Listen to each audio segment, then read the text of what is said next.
When you are labelled an extremist for saying common sense, when you are labelled an extremist for standing up for your country, when you are labelled an extremist for believing in your culture, when you are labelled an extremist for flying your flag, something is very, very wrong. Now, a lot of us, people don't know me, that's fine. I used to be in another party and we built that, and then unfortunately that party sort of veered off in a different direction. And that's all I'm going to say about that, because that's not what this is about. This is about Advance UK, okay? There is only one party to bring this country back to what it once was and what it can be again. And that party is Advance UK.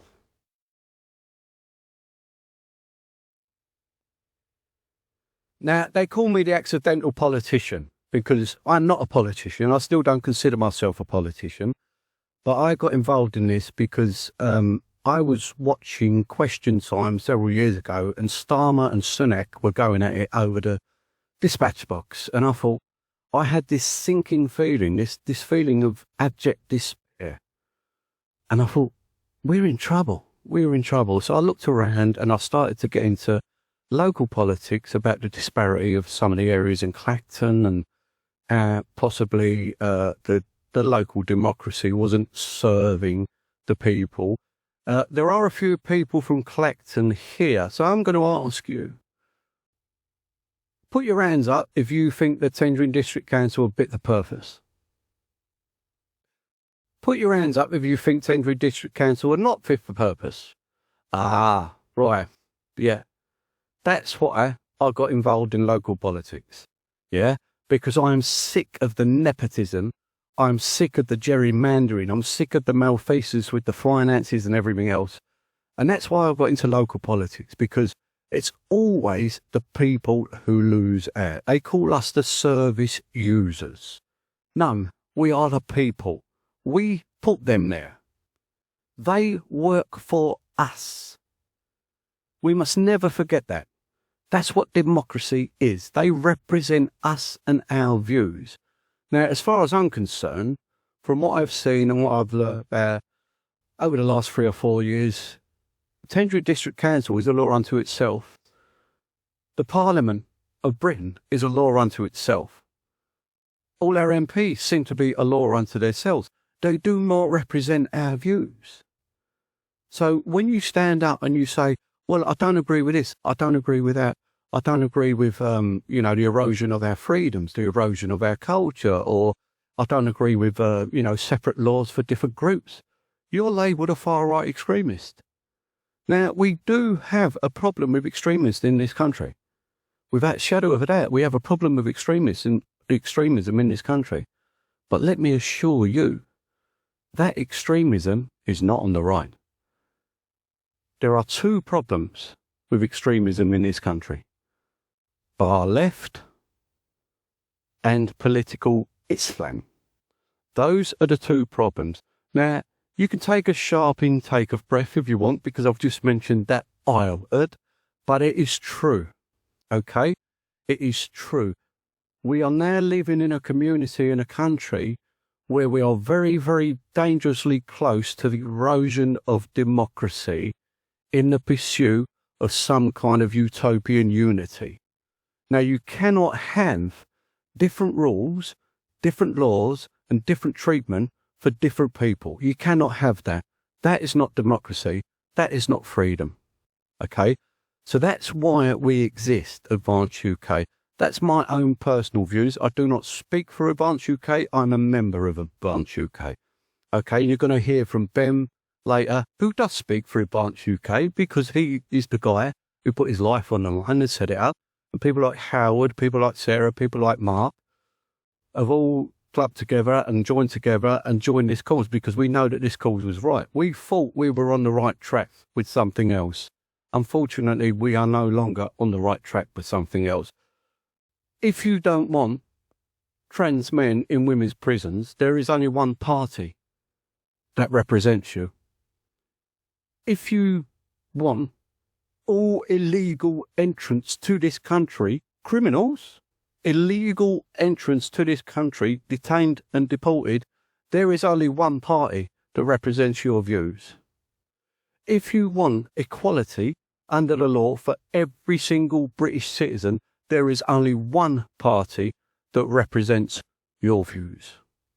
If you want to be able to stand proud of your culture, your heritage, there is only one party that represents your views. Ladies and gentlemen, that party is Advance UK. Now,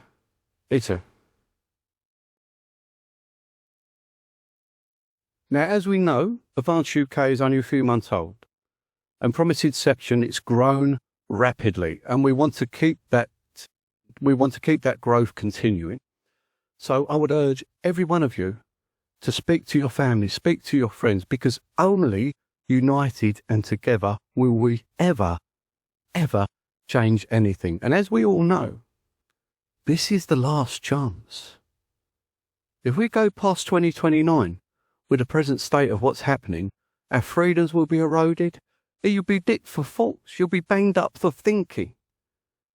We're very, very close to it now. You know, interpretation of thoughts, interpretation of words, interpretation of mannerisms. Well, subjectively, we think that you're this or we think that you're that. Therefore, you are somehow this. Absolute cobblers. That's not freedom. That's not democracy. That's not even Britain.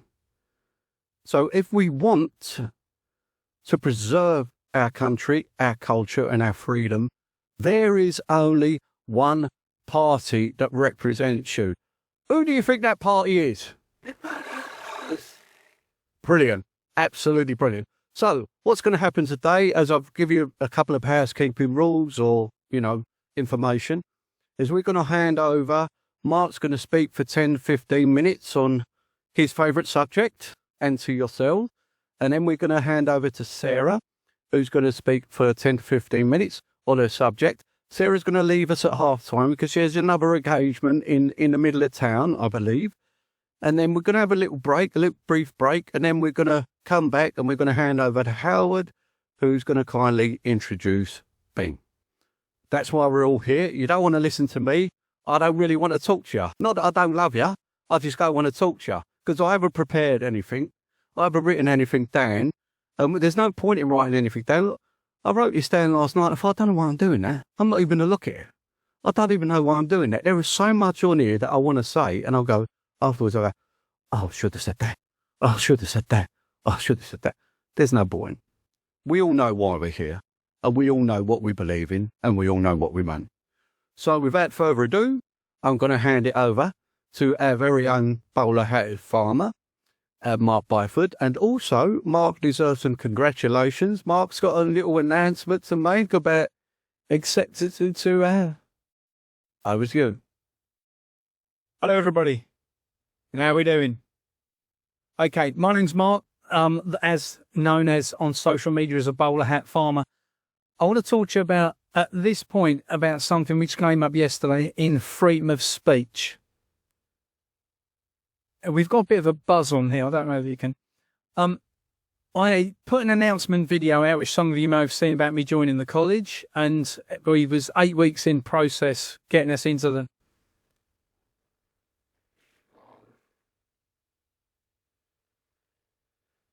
Is that yes.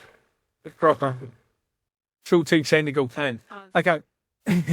So, I put the video out on social media to say that I joined Advance. Within 2 hours, I was demonetised on Facebook. 2 hours. That's how quick the system gets scared. That is how quick the system is fearful of anyone telling the truth. I travelled the country. For those who don't know me, I travelled the country for 7 months this year. And my partner and I, who I will say is black Nigerian, so that definitely makes me far right and racist and all the other things I'm being called along the way. And we travelled the country for 7 months to talk to farmers, to look at what the implications were in things like inheritance tax, in lots and lots of things that are going on inside the government to deliberately to destroy farming. And it soon becomes very clear and very apparent that it's nothing to do with farming. It's nothing to do with government. This is someone else's agenda being played out. And this is someone else's agenda being played out to a very deep and dark level. And for those, who are in the know or not in the know, from my side, I got a phone call the other day from a friend and he said, are you aware about the deal what was done? And I'm going to talk to Ben about this later because of something he said in the video the other day. There was a deal done at the end of Brexit with America that we would have 6 main distribution centres placed in the UK. The first one's in the middle of being built at the minute. They're all going to be in place by 2029.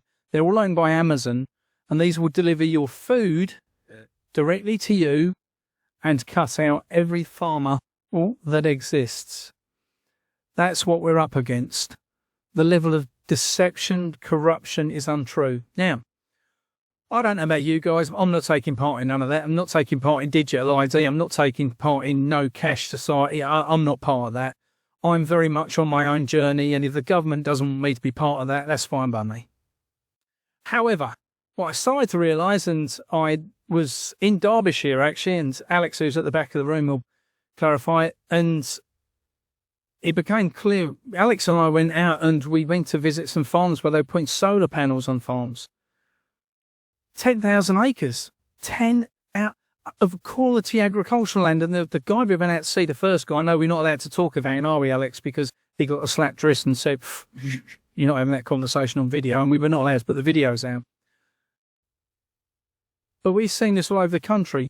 The wind turbines. We were in Scotland, 14 million trees have been cut down as a direct result of putting up wind turbines.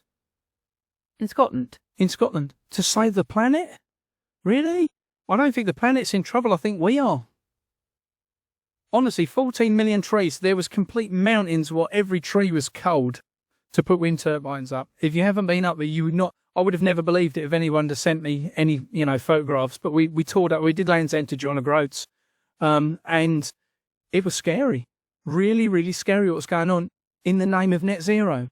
And net zero, I'm sure you'll all agree, but is the biggest scam which ever been put out there. And I know Howard and I were just talking about the fact that I'm a petrol lover. Petrol and diesel for me, we don't need EVs. These electric cars, it's just priceless. But the challenge is, It's a car. Wiki. the challenge we have is, if we get rid of the farming and the farming land, what are we going to eat? See, they've got big plans for us to eat bucks, and they've got big plans for us to eat factory farmed meat. Well, I ain't taking part in that either, just so it's clear. I'm not a celebrity and I don't need to get out of it. If we, as Tony said, by 2029, I don't think we've even got that long. My honest opinion is next year is our stand up and fight year. And if we don't stand up and fight in the next 12 months, we won't have a country to fight for. Now, for me, I've toured the country. I've met lots of people. We spoke in front of 20-odd thousand people on the tour, and it was awesome. So awesome, I'm going to do it again next year. Next year, though, I think there's going to be a slightly different agenda from my side to play. Because whilst I was talking about no farmers, no food, everywhere we went, the same political values, and I'm going to say this, Christian values, whether you're Christian or not, the values, what we were brought up with, is what this country was built on and based on. And everywhere we went,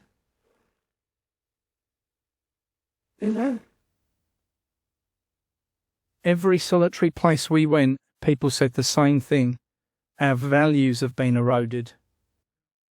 It didn't matter if we was in a village hall, a town hall, a church hall, if we was on a farm, in a community centre, it didn't matter.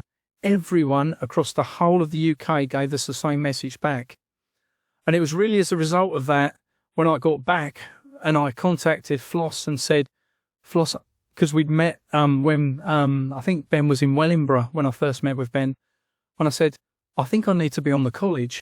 And she was, it's not that simple, Mark. I said, okay, well, I'll leave that bit to you. You tell me what I need to do. 8 weeks it took me to get through the process. Now, for me, that meant a lot, because what it meant was they were only having people on the college who'd actually got something to bring to the table. Because we don't need thousands of people. We need thousands of supporters in the party. Yes, millions. And I think that will come quite easily, I have to say. But for me, what really needed to be in place on the college side was people who actually have an idea about what they're trying to achieve.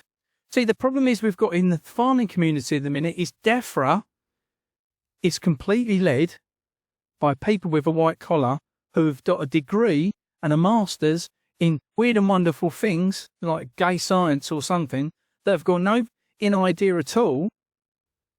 I used to have him turn up at my farm. A guy came from DEFRA one day to visit me. And he pulled out a brand new pair of wellies. I said, "They don't look like they've seen a lot of action." He said, "Well, they've never been out of the car. And you're coming to advise me on what I need to do. Really? Let me know how that works out for you." And this is the problem we've got now. The people at the top are not the people that should be there. Unconscious of time. Fine. Take some of my time. It's time. I will come back to questions and answers, I promise. Okay, well, if I'm not, then I'll talk. It's very easy when you see the farmers, and when they went into London, the very first event they did in London, I went, it was a miserable dull day. I don't know if anyone else was there, but God, it was bloody miserable. And the minute I got there, I looked and I thought, the NFU are here. Now, does everybody know what NFU stands for? It stands for no fucking use, right? That's what it actually stands for. And that's about how good they are. And as a result of them being there, and a lot of the other talks what were going on, it was very clear that there was a guided agenda. Very clear.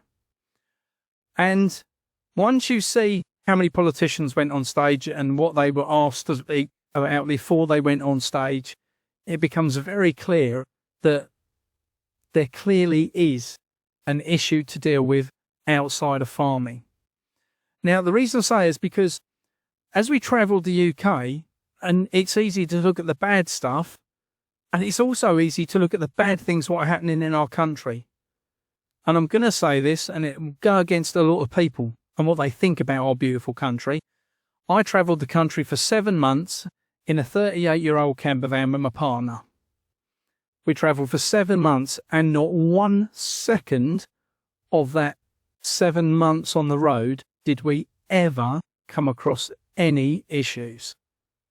Now, it's fair for me to say I didn't go in very many cities.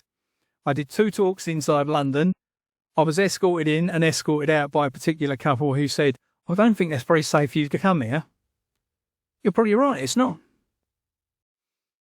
As we travelled around this beautiful country, we met some amazing people.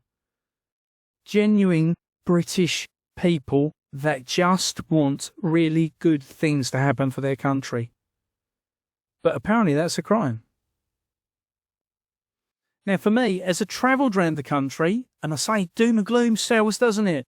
If I put a video on social media saying, "Oh my God, the end of the world is in 3 days' time," I'll get 80,000 views. If I go and interview a farmer and talk about how great things are with what he's doing and how he's diverse on his farm, 2,000 views. Why is that? As I travelled across the UK, I got to meet some amazing farmers.